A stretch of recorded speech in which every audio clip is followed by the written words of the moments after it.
All right. I wanted to introduce this series of videos by introducing myself and Irvin. Uh, this is the first full day. We had gotten the kittens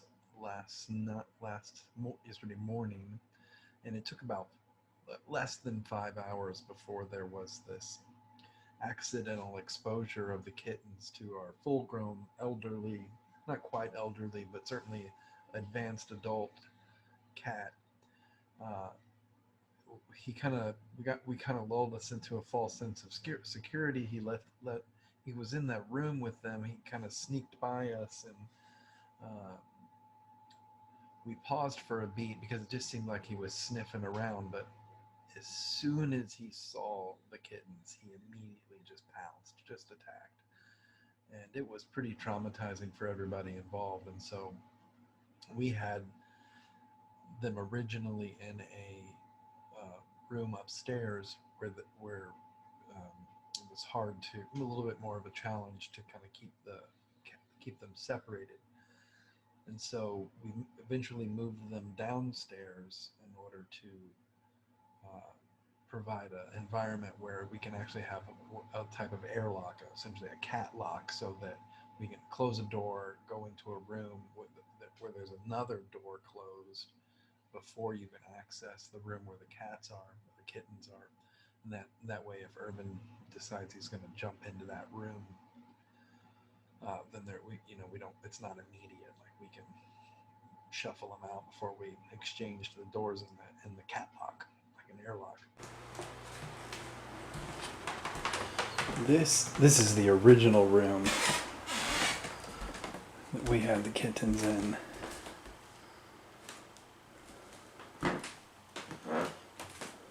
Box Fortress.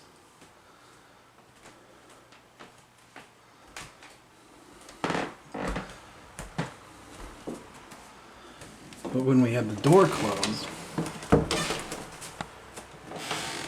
cat was waiting right there. And he came in, and he was just sniffing around.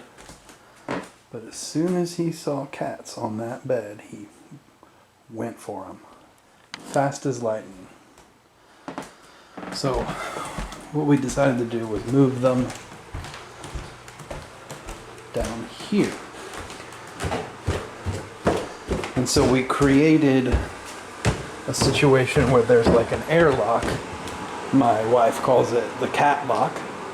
So this is the room that they're actually in, but that door is locked. So we can come in through this door, close the door behind us, and then make sure there's no cats that have followed us through. And then we've got access to their room. We've got their food set up by that door. Eventually we'll start feeding the other cat behind that door at the same time. Where did they go? Where are they?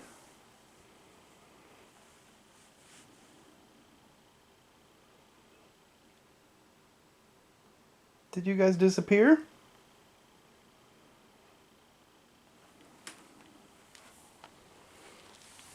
For some reason, they prefer to sleep under the bed. Under the bed. What are you saying?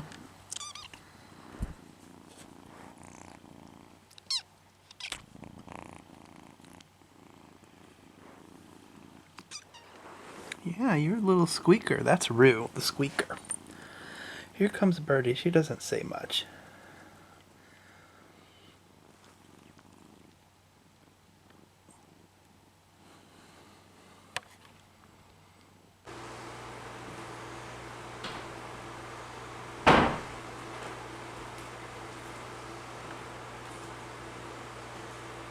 Show us what you got into yesterday.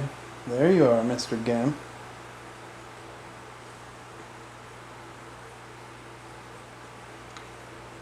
So stressed out, he immediately goes and gets in trouble outside.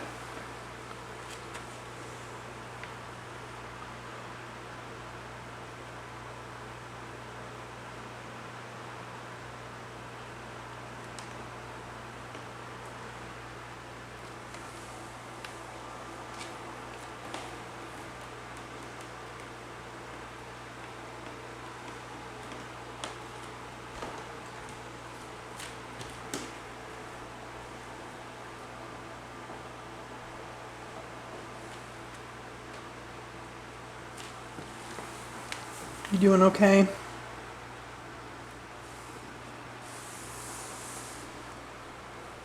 Poor guy. Went outside last night and got hurt. We have to take him to the vet, and he hates that. Look at that gampy leg.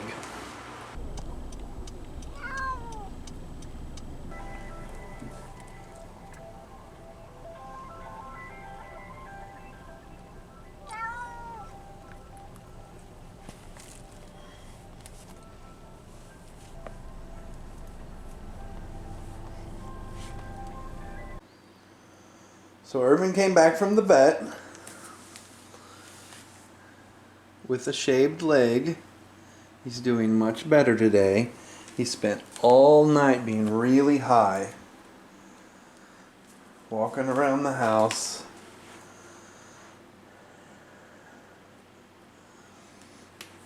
But his limp is much better than it was. Now he can go back to being obsessed about the kittens. Still going to be a long time before he gets to visit with them. Alright, so Irvin made it back from the vet. He's had a good night's sleep, shaken off the opioids, and quit wandering around the house like a stoned fool. Coming up into the chair to get his requisite computer chair snuggles. And getting a little bit of normal comforting here after a long couple of days with new kittens and stressful rides to the vet. Hopefully in a couple of weeks we can introduce the two together.